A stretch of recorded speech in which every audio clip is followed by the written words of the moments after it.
Yes guys, तो कैसे आप लोग बताना चाहूंगा। आज सीखते हैं कैश साइकिल। अभी तक कैश साइकिल को आपने देखा होगा कि आप क्रेडिट कार्ड में यूज करते होंगे ना, तो आपको बोला जाता होगा सर मेरा बिल आप बिल पेमेंट करेंगे या मैं अपना बिल पेमेंट करूंगा क्रेडिट कार्ड का इस डेट पे, राइट। आपने बहुत बार सुनते हुए देखा होगा और हर एक बंदे को देखा होगा। अदरवाइज आप क्रेडिट कार्ड डिपार्टमेंट में कॉल करोगे तो आपको बताया जाता होगा सर आपका बिल का डेट जो है ना, बिल का ड्यू डेट वो आपका सर 2 तारीख का है, 1 तारीख का है, 12 तारीख का है, 20 तारीख का है, इस तरीके से।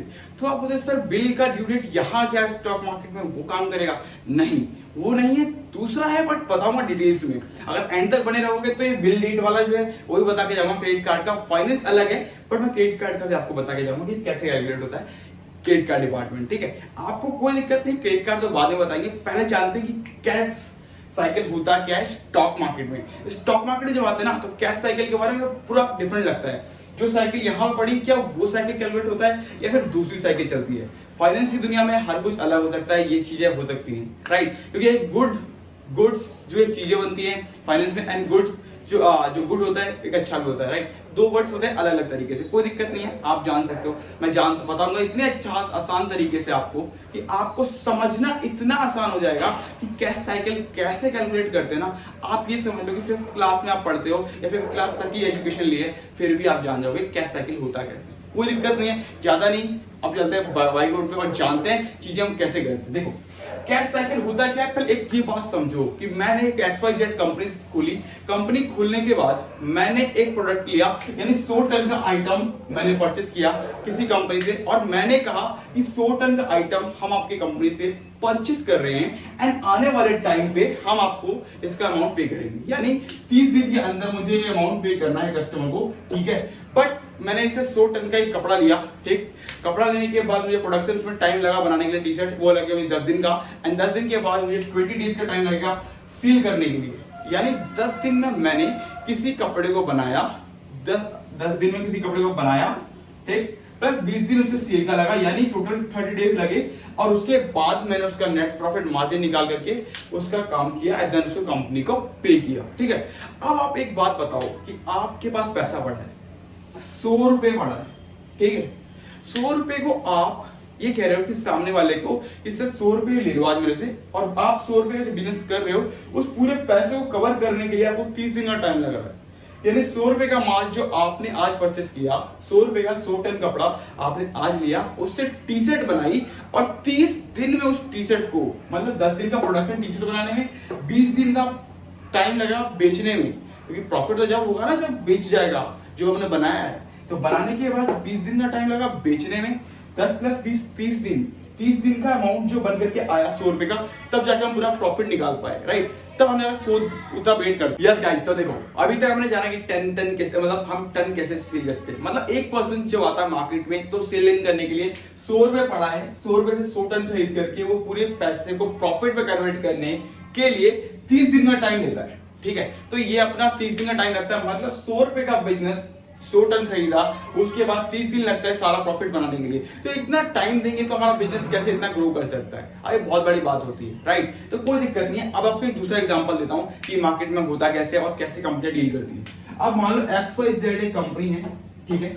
XYZ कंपनी है, उसके पास अच्छा खासा बिजनेस चल रहा है, ठीक है। बिजनेस चलने के बाद क्या होता है ना कि मार्केट में जब बिजनेस चल रहा है तो प्रॉफिट हो रहा है, ठीक है। प्रॉफिट हो रहा है तो क्या होता है कि अब हम जो किसी बंदे के पास जाते हैं ना, तो उसको हम बोलते हैं कि यार मैं ना एडवांस में लूंगा, यानी पेमेंट अभी नहीं दूंगा, पेमेंट दूंगा 40 दिन बाद, और दूंगा 30 दिन बाद नहीं, 40 दिन बाद। यहाँ 30 दिन बाद, बट लेकिन मैं 40 दिन बाद पेमेंट करूंगा, क्योंकि मैं मेरे पास और उनके पास होगा। बिकॉज सप्लायर बोलता है कि यार करोड़ों रुपए का माल अगर यहाँ पे जा रहा है XYZ कंपनी के पास, एंड वो मुझे 40 दिन बाद 1 करोड़ रुपए का बिजनेस देके जा रहा है, तो मैं उसको क्यों ना लूं। 30 दिन के बदले वो मेरे से 40 दिन मांग रहा है, तो कोई बात नहीं, 10 दिन का एक्स्ट्रा मांग रहा है, बट मेरे पास करोड़ों रुपए का बिजनेस तो मिल रहा है मुझे। तो मैं वो प्रॉफिटेबल बिजनेस को देखने के बजाय मैं ये क्या करूं, 30 दिन का ही बोल करके क्यों अपने बिजनेस को लॉस करूं। वो 40 दिन देके जाता है, एक एडवांस पीरियड। अभी तक कंपनी XYZ ने कुछ पे नहीं किया है, बट एक दिन करोड़ों रुपए का माल उन्होंने वहां से उठा लिया, उस कंपनी सप्लायर से उठा लिया, एंड कंपनी ने क्या किया कि अब उस कंपनी से जो माल उठाया, यही जो टन उठा रहे थे, उसने 1000 टन उठाए और उसको माल को मैन्युफैक्चर करके बनाने में लगे 2 दिन का टाइम। यानी कंपनी को अब बनाने में टाइम लगा 2 डेज का, ठीक है।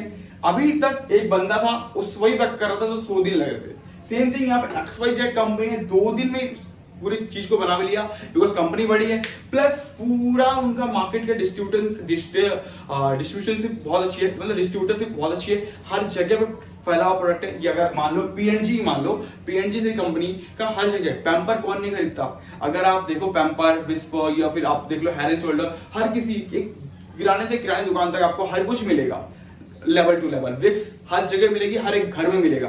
तो ऐसी जैसे कंपनी प्रोडक्शन करती है तो ऐसा कि हमेशा मार्केट में वो चीज ओवर लेवल देखने को मिलता है कि जो अनबिलीवेबल होता है। मतलब अगर एक कंपनी, जो एक बंदा है, उसको मार्केट में जाकर के हर किसी से अप्रोच करना पड़ेगा, बट ये कंपनी का अप्रोच थोड़ी करना है, इसकी डिस्ट्रीब्यूटरशिप इतनी अच्छी है कि हर एक कोने में तो अपने आप माल पहुंच जाएगा, राइट। तो देखो अब जो माल पहुंच गया, XYZ कंपनी ने इतना 1000 टन का माल लिया, प्लस 1000 टन को 2 दिन में कन्वर्ट भी कर लिया टी शर्ट बना करके, प्लस उसके बाद 2 दिन में कन्वर्ट कर लिया, अभी 38 दिन बाकी है, उसमें से 4 दिन के अंदर कंपनी ने सेल आउट भी कर दिए। मतलब जितने करोड़ रुपए का माल कंपनी ने उठाया था, उससे 40 दिन बाद देना है पैसा उसको, उसका माल 6 दिन में बेच करके खत्म भी कर दिया और 6 दिन में प्रॉफिट अपने पास रख भी लिया। अभी तक कंपनी को देने के लिए 34 दिन और बाकी है। अब इस अमाउंट को दोबारा वो इन्वेस्ट करके पैसा प्रॉफिट कमाएगी, प्लस इस पैसे से ही उसको पैसा वापस करेगी 40 दिन बाद। अब इस जो सर्कल चल रहा है, जो 6 डेज में ये काम कंप्लीट हो गया,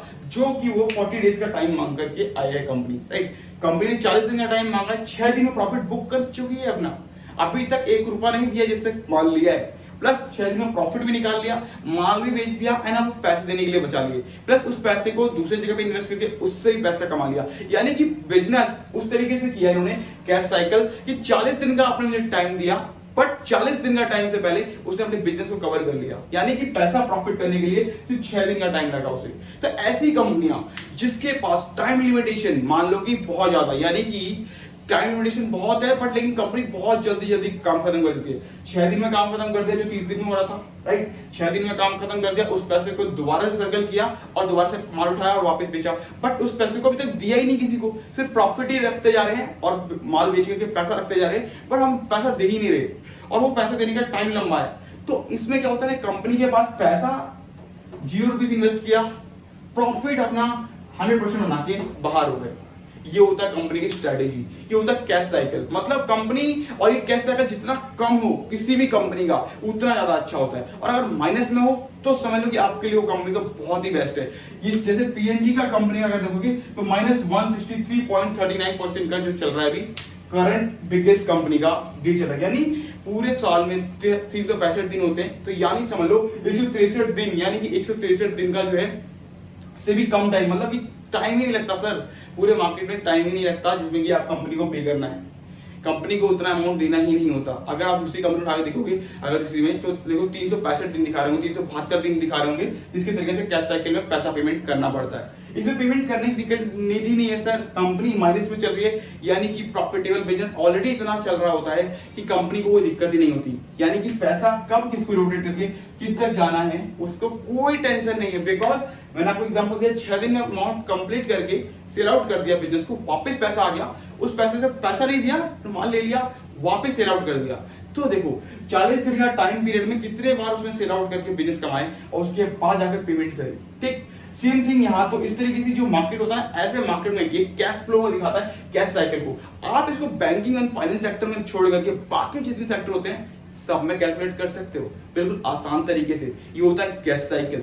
अगर मान लो एक डिटॉल की कंपनी है, एक डिटॉल है, ठीक है, डिटॉल पूरे मार्केट में मैंने बनाने के बाद मैंने एक कंपनी ने मुझे डिटॉल बना करके दिया, बना करके देने के बाद कंपनी ने मुझे दिया 100 टन, मतलब इतना सामान मुझे दिया बना करके, उस कंपनी ने 100 टन बना करके मुझे दिया गया 40 दिन का टाइम।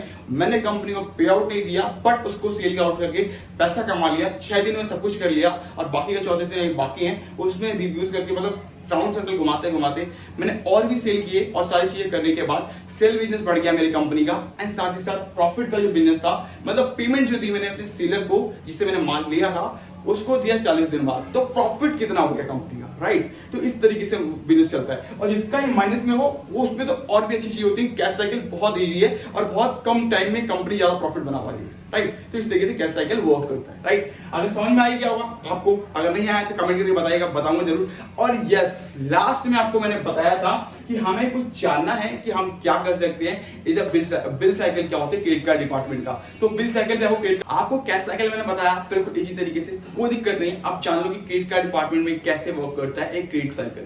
अगर आपका क्रेडिट कार्ड है, आप उसको यूज करते हो तो किस तरीके से वर्क करता है, बहुत इजी वे में, बहुत आसान तरीका है जानने का। देखो 15 तारीख को आपको बिल जनरेट होता है, ठीक है। 15 से 15 का बिल साइकिल चलती है। आपको पेमेंट करना होगा 1 से 2 तारीख के बीच में हर महीने। अब आप बोलोगे सर कैसे? मान लो आपने क्रेडिट कार्ड लिया, 15 तारीख की डेट आज है, उसके बाद आपने क्रेडिट कार्ड यूज करने का टाइम दिया, ठीक है। तो आने वाले 15 तक जो भी ट्रांजेक्शन आपने करी है उसका पूरा अमाउंट आपको जो है वो 1 तारीख को बिल में पे करना होगा। यानी मान लो 15 तारीख से अगर आपने 30 तारीख तक जो भी ट्रांजेक्शन किया और आप मान के चल रहे हो कि 30 तारीख के बाद का जो ट्रांजेक्शन है वो अगली वाले बिल में आएगा, ऐसा नहीं होता। आपको 15 वाला जो ट्रांजेक्शन आपने किया है 15 से 30 प्लस 30 से लेकर 15 तक में जो भी ट्रांजेक्शन करेंगे वो भी आपको 1 तारीख को ही पे करना पड़ेगा, राइट। इस तरीके से क्रेडिट कार्ड साइकिल वर्क करता है। और अगर आपने 30 तक वर्क किया और इस 15 के बाद का वो ट्रांजेक्शन किया, देन वो आप एक नेक्स्ट मंथ में अप्लाई कर सकते हैं और उस तरीके से पे कर सकते हैं, कोई दिक्कत नहीं है। और भी इसी चीज को जानने के लिए बने रहिए साथ में अगर पहली बार पेज पे आए हैं, सब्सक्राइब नहीं किया अभी तक तो बेल आइकन दबाना ना भूले, प्लीज सब्सक्राइब कर लीजिएगा। And thank you so much guys and love you all. और अगर कुछ भी और भी चीजें होती है, और भी बहुत सारी चीजें लेकर के आने वाला हूँ यूट्यूब चैनल पे और बहुत कुछ जानने को मिलेगा, तो कोई बात नहीं, बने रहेगा हमारे साथ। And thank you so much guys and love you all.